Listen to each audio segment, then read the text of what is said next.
호시탐탐 요거 왕을 쓰러뜨리고 내가 좀 왕이 되면 어떨까? 다 때려잡아!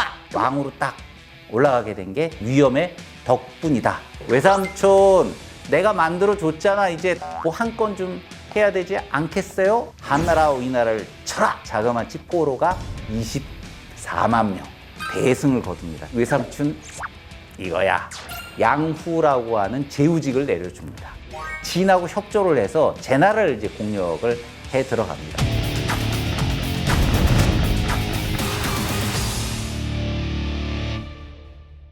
진이라고 하는 국가가 성장을 하려면 동쪽으로 가야 됩니다. 전통이 있던 한나라, 위나라, 조나라를 꺾고 제나라까지 가는 과정. 그게 바로 이 진 소양왕의 과제라고 할 수가 있습니다. 이거 제나라 입장에서 보면 참 일이 난감하게 됐어요. 주변에 4개 나라가 합쳐가지고 자기를 공략해 들어오면 제나라가 비록 큰 나라긴 하지만 이걸 어떻게 막겠어요? 도저히 막을 수가 없잖아요. 그래서 이제 슬그머니 양후한테 사람을 보내서 편지를 싹 보냅니다. 그 편지 내용이 제나라를 공격하지 마십시오 라고 하는 내용이에요. 근데 그 논리가 모두 5가지인데요.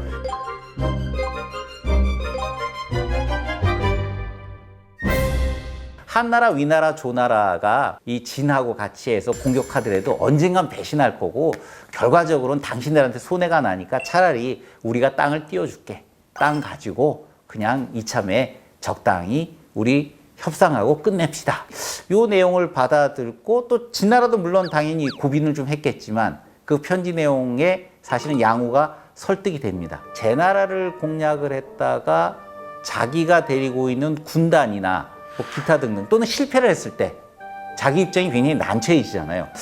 요거는 차라리 그냥 적당히 요선에서 마무리를 하는 게 나을 것 같은데 또 그리고 이참에 한번 제나라 봐주면 언젠가 또 제나라하고 협조 관계를 맺을 때 또 도움이 될 수 있겠지. 아마 이런 계산도 있었던 것 같아요. 제나라의 제안을 넙죽 받아들여가지고 땅 조금 받고 그럼 이 정도에서 끝내주자. 물론 그 땅이 굉장히 중요한 요지의 땅입니다. 안읍이 사실 위치는 아주 정확치는 않은데 제나라 입장에서는 굉장히 뼈아픈 곳이고 진나라의 입장에서 보면 이 위치가 아무래도 전략적으로 굉장히 중요한 곳인 게 당연한 거죠. 그래, 요추함에 요거 정도를 얻는 걸로 끝내면 될 것 같다라고 생각을 하고 끝을 냈죠.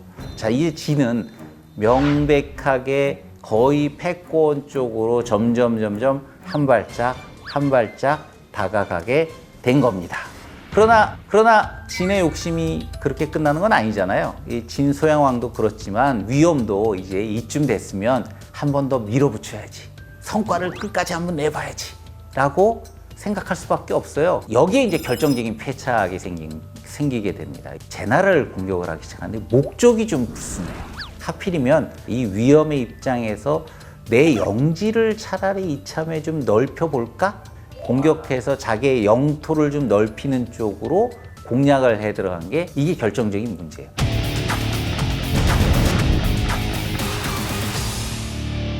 소양왕이 왕이 된 지가 36년째입니다. 그러니까 소양왕도 벌써 이제 이미 나이도 들고 노숙해진 거죠. 하필 그때 유색객이었던 범수라고 하는 사람이 이 소양왕 밑에 있었거든요. 범수가 또 이게 끝내주는 인간입니다.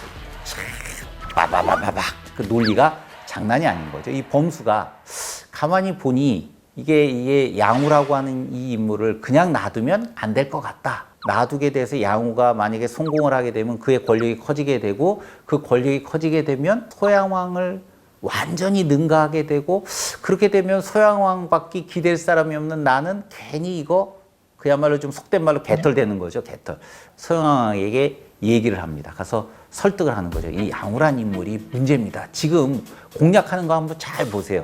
자기 땅 넓히려고 공략하잖아요. 더군다나 그뿐이 아니라니까요. 자기 마음대로 권력 휘두르고 있어요. 이 증거가 이렇게 있다니까요. 이거 보세요.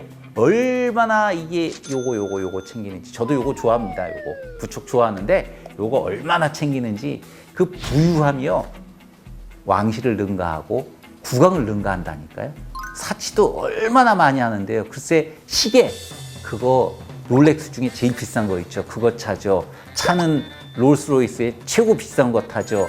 이거 뭐 상대할 게 없습니다.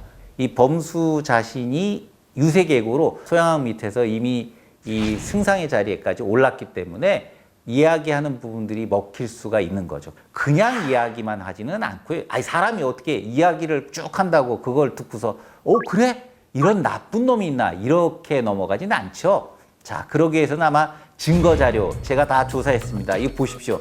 재산, 부정부패, 뭐 기타 등등의 이 인맥 한번 보십시오. 이거 이래가지고 지키시겠습니까? 단순히 또 증거만 갖고 얘기를 해서 먹히지가 않겠죠. 소양왕이 벌써 양우 위험을 꺼림직하게 생각한다는 거를 벌써 감을 잡은 거예요. 나름의 영지가 있음에도 불구하고 영토를 사적으로, 개인적으로 더 넓히려고 하고, 이렇게 되면 이거는 이미 선을 넘는 거거든요.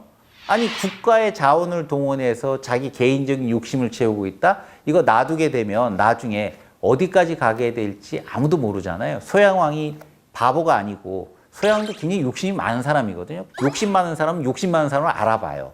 이거 그냥 놔두면 나중에 큰 문제가 되겠다, 이렇게 생각할 수밖에 없는 거죠. 진소양왕이 가만히 들어보니 이게 좀 그냥 뭐 문제를 삼지는 않았겠죠. 사실은 속으로 양우가 계속 커간다라고 하는 사실을 본인도 느꼈을 것이고, 양우가 자기한테 뭐 이것저것 간섭하는 것도 좀 마음에 안 들었을 것이고, 요구사항도 있었을 거 아니에요. 그것도 그렇고, 야, 이참에 내가 이제 확실하게 이번 참에 뭔가를 보여줘야 돼. 양우, 당신 이제 직을 그만둬. 이게 따지고 보면 권력싸움이에요, 권력싸움. 소양왕 입장에서 보면 자기의 권력을 확실하게, 그리고 자기의 권위를 확실하게 내세우려면 지금 타겟을 누구로 하면 제일 좋을까? 최고의 권력자인 양우. 그 위엄이 그 외삼촌의 위치로서 자기를 왕위에 올려줬기 때문에 죽이지는 않았을 거예요. 죽였다가는 정말 문제가 되니까 죽이진 않고 당신 재산 갖고 가라, 시골로. 요런 정도로 끝낸 거지. 양우 입장에서 보면 엄청 불만스러웠을 거예요. 그죠? 그런데 어떻게 해요? 국왕이 이제 가라 하니 안 갈 수가 없잖아요. 그래서 모은 재산이 보니까 짐술에 실었는데 1000대. 여러분도 한번 상상해 보시면 이사하실 때 보통 어떻게 하세요? 이 이삿짐 업체 부르시잖아요. 5톤 트럭 부르시잖아요. 5톤 트럭 1000대. 그러니까 5톤 트럭으로 1000대 분량의 저런 살림살이 살고 갔으면, 가져갔으면, 아유, 이제 시골에서 잘 살아야지, 이래야 될 텐데, 저는 아마 그렇게 살았을 거예요. 사실은 사람이 이제 그 양우보다는 좀 소박하니까. 양우 입장에서 보면 내가 이 시골 바닥에 살아야 되다니. 그 이후로 뻔한 거죠. 정계복귀가 될까요? 절대 안 됩니다. 여러분, 이게 재산이 있다고 해서 채워지지 않는 게 있거든요. 사실은 돈만 갖고 사는 게 아니거든요. 나이가 들면 들수록 딱 하나 느는 게 있습니다. 어떻게 보면 두 가지 욕심이 늘어요. 두 가지 욕심. 그 중에 하나가 권력욕이고요. 하나가 명예욕입니다. 이거는 나이가 들어도 절대로 줄지 않는 거죠. 결국은 울분에 차다가 돌아가시게 됩니다. 그야말로 최고의 자리에서 저 바닥으로 떨어진 대표적인 인물. 본인은 나름 열심히 노력을 했지만 결국은 버려진 인물. 양우가 됐던 위엄이라고 하는 인물입니다. 사마천의 평가는요, 사실은 어떻게 보면 굉장히 간단한 겁니다. 진나라가 이제 동쪽으로 자기 세력을 확실하게 확장했을 때 최고 공로자 위엄. 결국 그럼 뭘 하냐? 출신으로 보면 상대가 안 되잖아요. 범수가 얘기 한마디 몇 마디로 실각을 했다 이거죠. 이 사마천의 시각에서 보게 되면, 야, 이렇게 왕이 되도록 밀어주었던 같은 핏줄의 외삼촌이었던 사람도 이렇게 밀려나는데 딴 나라 신하 출신들은 오직하겠냐? 안타깝다, 이 얘기인데, 이 얘기에 감춰진 얘기는 뭐냐 하면, 우리는 지금 이제 권력 때문에 밀려났다 이렇게 생각을 하지만, 이 사마천의 입장에서 보면 개인의 초점이 두어져 있어서 자기 얘기일 수도 있는 거예요. 과거에 사마천이 그야말로 이제 충성한다고 나름 뭐 좀 발언 좀 했다가 큰 형벌을 받는 것처럼, 이렇게 신하라고 하는 사람, 이게 잘못하면 순식간에 버림도 받는다, 이런 이야기를 사실 하고 싶었던 게 사마천의 이야기, 입장입니다. 제가 보기엔 가장 큰 원인은 국왕을 자기가 세우는데 큰 일조를 했다라고 하는 그 뭐라 그럴까, 굉장히 큰 자부심, 누가 감히 나를 건드려 라고 하는 그런 자만감, 이런 오만함 때문에 결국 그렇게 쓴맛을 보게 됐다. 최고의 자리에 올라갔을 때 자기 주변을 돌아봐야 된다. 그렇게 못하면 결과적으로는 그 자리에서 순식간에 바닥으로 떨어질 수가 있다. 흔히 여러분들 많이 들으시잖아요. 박수 칠 때 떠나라. 사람은 절대 그렇게 못합니다. 박수 칠 때 그 박수가 계속될 거라고 착각을 해요. 최고의 자리에 있으면서 본인이 최고의 자리에 있다고 생각하지 않고 더 욕심을 내게 마련이거든요. 그래서 박수 칠 때 못 떠납니다. 그럴 때 한번 자기를 객관화시켜보고 냉정하게 바라볼 수 있는 시각이 있는 분들은 그 자리를 계속 지키실 수 있지만 위험이라고 하는 인물은 그러질 못했다.